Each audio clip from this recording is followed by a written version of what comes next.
నమస్తే. ధనస్సు రాశి గురించి డిసెంబర్ 2025 సంవత్సరంలో ఎలా ఉంటుందో మనం తెలుసుకుందాం. ఈ డిసెంబర్ మంత్ గనుక చూసుకుంటే ప్రతి ఒక్కళ్ళకి చాలా ఆల్రెడీ తెలిసుంటుంది. 3 ముఖ్యమైన విశిష్టతలు ఉంటుందండి. ఫస్ట్ ఇది ఇయర్ ఎండ్‌కి సంబంధించిన మాసం కాబట్టి జనరల్‌గా మనల్ని మనం ఇంట్రోస్పెక్షన్ చేసుకుంటూ ఉంటాం. మనల్ని మనం ఆత్మ పరిశీలన చేసుకుంటూ ఉంటాం. ఈ సంవత్సరం ఎలా ఉంది? ముందేడు ఎలా ఉంది? అంతకుముందు ఎలా ఉంది? రిలేటివ్ గ్రోత్ మిమ్మల్ని మీరు కంపేర్ చేసుకోవాలి. మనం అంతా ఎంఎన్‌సి కంపెనీలో వర్క్ చేసుకుంటా ఉంటాం. గ్రోత్ చూసుకుంటూ ఉంటాం కాబట్టి మీ పర్సనల్ లైఫ్‌కి ఎలా ఉంది గ్రోత్? ఈ మాసంలోనే చూసుకోవడం చాలా ఇంపార్టెంట్. నెక్స్ట్ ఇన్ కేస్ మీరు తగినంత విధంగా అంతకుముందు ఏటితో కంపేర్ చేస్తే సరిగా లేకపోతే ఇది టైం మీరు ఒక స్టెప్ తీసుకోవడానికి ఎందుకుంది, ఏంటి అనేది గమనించుకొని మీ హారోస్కోప్ చెక్ చేపించుకోవడం చాలా చాలా ఇంపార్టెంట్. నెక్స్ట్ డిసెంబర్ మంత్ 16వ తారీఖు నుంచి మనకి ధనుర్మాసం స్టార్ట్ అవుతుంది.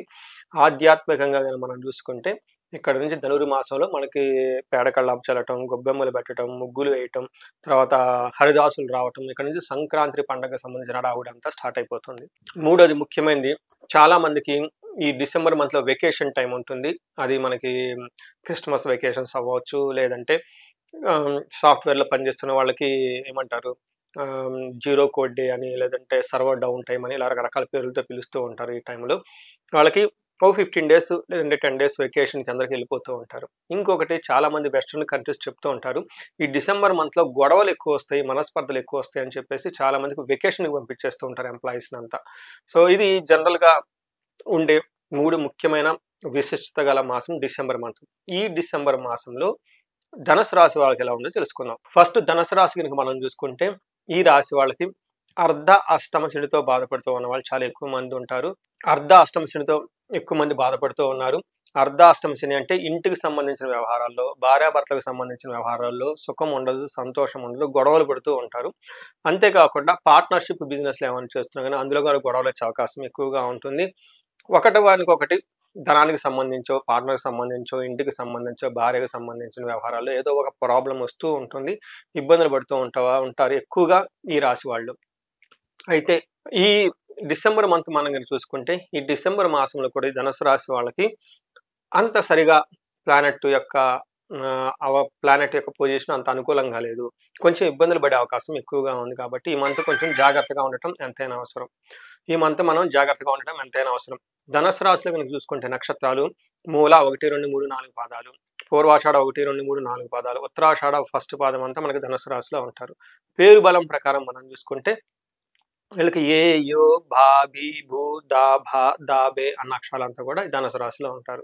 మనం ఇందులో ఈ మాసంలో మారుతున్న గ్రహాలు గనుక మనం చూసుకుంటే 4 గ్రహాలు మారుతుంది. అది సూర్యుడు, కుజుడు, బుధుడు, శుక్రుడు 4 గ్రహాలు మారుతూ ఉన్నాయి. అందుతో పాటుతో కూడా గురువు కూడాను వీళ్ళకి చేంజెస్ అష్టమంలోకి వచ్చేసి మరలా నార్మల్‌గా అయ్యి మళ్ళా మంచి చేసుకొచ్చే అవకాశం ఎక్కువగా ఉంది. ఈ టైంలో గనక చూస్తుంటే గ్రహస్థితి వీళ్ళకి ఎలా ఉండబోతుందంటే మనకి లఘు గోచారం, సూక్ష్మ గోచారం అన్న కాన్సెప్ట్ ప్రకారం గనక చూసుకుంటే ఈ టైంలోకి స్థాననాశనం, శత్రుపీడనం, పరాభవం, అర్ధప్రాప్తిం అంటే ఈ టైంలో వీళ్ళకి ఉన్న పదవిని కోల్పోయే అవకాశం ఎక్కువగా ఉంటుంది. శత్రువుల బాధ ఎక్కువగా ఉంటుంది. పరాభవం, అవమానం జరిగే అవకాశం ఎక్కువగా ఉంటుంది. అర్ధప్రాప్తిం కానీ ఫైనాన్షియల్‌గా ధనం ప్రకారంగా ఉండే అవకాశం, ధనం విపరీతంగా వచ్చే అవకాశం కూడా ఎక్కువగా ఉంటుంది. సో, మనం ఈ ప్రకారం గనక చూసుకుంటే సూర్యుడి వల్ల వీళ్ళకి ఫస్ట్ హౌస్‌లో ఉంటే ఏమవుతుంది అంటే దేహాతి సతతం కాలతిక్రమణ భోజనం బంధుమిత్ర సుహృద్వేష చంద్రరాశి గతౌ రవు అని చెప్తారు. అంటే ఈ టైంలో వీళ్ళకి శారీరకంగా బాధలు ఉండే అవకాశం ఎక్కువగా ఉంటుంది. టయానికి భోజనం చేయకుండా ఇబ్బంది పడే అవకాశం ఎక్కువగా ఉంటుంది. బంధుమిత్రులతోటి వృధాగా గొడవలయ్యే అవకాశం చాలా ఎక్కువగా ఉంటుంది. ఎక్కడైనా ట్రావెల్ చేస్తే భార్యకి కొంచెం హెల్త్ కాంప్లికేషన్స్ వచ్చే అవకాశం ఎక్కువ ఉంటుంది. నెక్స్ట్ కుజుడు వీళ్ళకి చూసుకుంటే వీళ్ళు కూడా కుజుడు వీళ్ళకి ఫస్ట్ హౌస్‌లో ఉండి కొంచెం ఇబ్బంది పెట్టే పొజిషన్‌లో ఉన్నారు. ఈ కుజుడు ఫస్ట్ హౌస్‌లో ఉంటే జ్వరం, ఖడ్గవ్రైణం, భార్య బంధు విరోధ కృత్ చంద్రరాశి గతౌ యక్ష రాక్షస పీడనం అంటారు. ఈ టైంలో మీకు జ్వరం వచ్చే అవకాశం ఎక్కువగా ఉంటుంది. తర్వాత కత్తుల వల్ల గాయాల అవకాశం ఎక్కువగా ఉంటుంది. భార్యల వల్ల, బంధువుల వల్ల గొడవలయ్యే అవకాశం ఎక్కువగా ఉంటుంది. అంతేకాకుండా యక్ష రాక్షస పీడనం అంటారు. ఈ టైంలో వీళ్ళకి చూసుకుంటే అప్పటిదాకా ఏదన్నా కాలసర్ప దోషం ఉన్నా, పితృదోషం ఉన్నా, మాతృదోషం ఉన్నా ఇలాంటి రకరకాల దోషాలు ఉండటం వల్ల గనుక గమనించుకుంటే వీళ్ళకి ఈ టైంలో ఆ దోషాలన్నీ వచ్చి వీళ్ళకి పీడించబడినట్లుండే పరిస్థితి ఎక్కువగా ఉంటుంది. రాత్రిపూట పిక్కలు పట్టడం, సడెన్‌గా చేతిలో సెల్ ఫోన్‌లు పగిలిపోవటం ఇవన్నీ ఒక నెగెటివ్ ఇన్‌ఫ్లూయెన్స్ వీళ్ళ మీద పడే అవకాశం ఎక్కువగా ఉంటుంది. ఈ టైంలో గాయాలయ్యే అవకాశం గూడా ఎక్కువుంటుంది. అది గమనించుకోవాలి. తర్వాత శుక్రుడు 12వ స్థానంలో ఉన్నాడు. శుక్రుడు 12వ స్థానంలో ఉండటం ఏమవుతుందంటే శస్త్రపీడ, చోరబాధ, అతి క్లేశ మహద్భయం, కృషి సవ్యాధి సర్వ విఘ్నం శాత్ అని చెప్తారంట. అంటే ఈ టైంలో వీళ్ళకి విపరీతమైన శత్రువుల వల్ల బాధలు, కష్టాలు, భయము, వ్యవసాయము ఇలాంటి కార్యక్రమాల్లో ఆటంకాలు కలిగే అవకాశం ఎక్కువగా ఉంటుంది. సో వీళ్ళకి గుప్త రాగాలు, రహస్యంగా ఉండే డిసీజుల వల్ల వచ్చి ఇబ్బంది పడే అవకాశం చాలా ఎక్కువగా ఉంటుంది. సో ఏ ప్రకారంగా చూసుకున్నా ఈ రాశి వాళ్ళకి డిసెంబర్ మంత్‌లో కొంచెం టఫ్ అయిన పరిస్థితుల్లో ఉంది కాబట్టి కొంచెం ఆధ్యాత్మికంగా ఉండటం చాలా ఇంపార్టెంట్. మనం నక్షత్ర ప్రకారం చూసుకుంటే మనకు అంగగోచారం అనే ఒక కాన్సెప్ట్ మహర్షులు ఇచ్చారు. దీని ప్రకారం ఈ నక్షత్రం వైజ్‌గా ఏ ప్లానెట్ ఎలా ఇస్తుందో కూడా మనకు రిజల్ట్ తెలుసుకోవచ్చు. దీని ప్రకారం చూస్తే వీళ్ళకి మూల, పూర్వాషాఢ, ఉత్తరాషాఢ నక్షత్రాలు చూసుకుంటే ఇందులో మూల నక్షత్రం వాళ్ళకి ఫస్ట్ సౌఖ్యంగా ఉంటారు. చక్కగా పార్టీలన్నీ అటెండ్ అవుతూ ఉంటారు. విదేశాగమనం, ఫారిన్ రిలేటెడ్ మ్యాటర్స్ అన్ని బాగా బెనిఫిట్ అయ్యే అవకాశం ఉంటుంది. అయితే ఇక్కడ ప్రాబ్లమ్ ఎక్కడుందంటేనండి వీళ్ళకి నాశనం, మరణం, మృత్యు భయం. అంటే ఇప్పటిదాకా ఏదైనా పని చేస్తూ ఉంటే ఆ పని ఆగిపోయేటట్టు ఉంటుంది. దీన్ని మరణం అంటారు. నాశనం అంటే ఏదైనా పని తలబెడితే ఆ పని ముందుకు పోకుండా రిజల్ట్ రాకుండా ఇబ్బంది పడే పరిస్థితి ఉంటుంది. ఇలా 2 పనులు అంతకుముందు తలబెట్టిన పని కాక కొత్త పని పడి ఇబ్బంది పడుతుందో దీనికి మీకు ఏం చెప్తారంటే మృత్యు భయం. అంటే అసలు ఫ్యూచర్ ఉంటుందా లేదా? ఎలా ఉంటుంది? ఏంటి? అని చెప్పేసి ఎక్కువగా ఇబ్బందులు పడుతూ ఉండే అవకాశం ఎక్కువగా ఉంటుంది.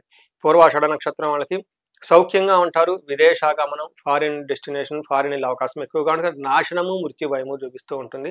ఉత్తరాషాఢ నక్షత్రం వాళ్ళకి లాభప్రదంగా ఉంటారు, క్షేమంగా ఉంటారు. ఫారిన్ రిలేటెడ్ లేదంటే అవుట్ స్టేషన్ వెళ్ళే అవకాశం ఎక్కువగా ఉంటుంది. పరాభవము, సౌఖ్యము, క్షేమము చూపిస్తుంది. కానీ వీళ్ళకి నాశనము, మృత్యు భయం 2 చూపిస్తూ ఉంటుంది కాబట్టి ఇది గమనించుకొని చక్కగా ఈ మంత్ అంతా ప్లాన్ చేసుకోవాలని చెప్పేసి నేను కోరుకుంటున్నా. పూర్వాషాఢ, ఉత్తరాషాఢ నక్షత్రం వాళ్ళకి విపరీతంగా ధనం కోల్పోయే అవకాశం కూడా ఎక్కువగా ఉంది. దీన్ని కొంచెం గమనించుకోవాలి. అందులోనూ పూర్వాషాఢ నక్షత్రం వాళ్ళకి కొంచెం కాంప్లికేటెడ్‌గా ఉండే అవకాశం ఎక్కువగా ఉంది 3 నక్షత్రాలతో కంపేర్ చేస్తే. సో చూసారు కదండీ! మీకు మీరు 2026తో 2025 ఎలా ఉంది గమనించుకోండి. మీకే రిజల్ట్ తెలిసిపోతుంది. అర్ధాశ్రం శని యొక్క ప్రభావం మీ మీద ఉందా లేదా అన్నది. ఒకవేళ ఉండి ఎవరైనా ఇబ్బందులు పడుతూ ఉంటే సంబంధించిన పరిహారాలు చేసుకోండి. ఒక్కసారి కన్సల్టేషన్ తీసుకొని హారోస్కోప్ అనాలిసిస్ చేపించుకోండి. తగు పరిహారాలు చేసుకోవాలి. పరిహారాలు కనుక చూసుకుంటే వీళ్ళకి శని పిప్పలాద స్తోత్రం ఉదయం, సాయంత్రం చదవటం చాలా ఇంపార్టెంట్. హనుమాన్ చాలీస చదవటం ఇంకా ఇంపార్టెంట్. వీటితో పాటుగా మీకు ఎవరికైనా ధన ప్రవాహంలో ప్రాబ్లం ఉంటే స్వర్ణలక్ష్మి విశేష హోమం చేపించుకోండి. ఏదైనా గనక పెద్ద ప్రాబ్లమ్స్ అవన్నీ ఉంటే చండీ హోమం, చండీ పారాయణం చేసుకోవాలి. లేదా ఎవరికైనా హెల్త్ కాంప్లికేషన్స్ ఉంటే గనక అమృత మృత్యుంజయ పాశుపత అభిషేకం చేపించుకోవటం చాలా ఉత్తమం.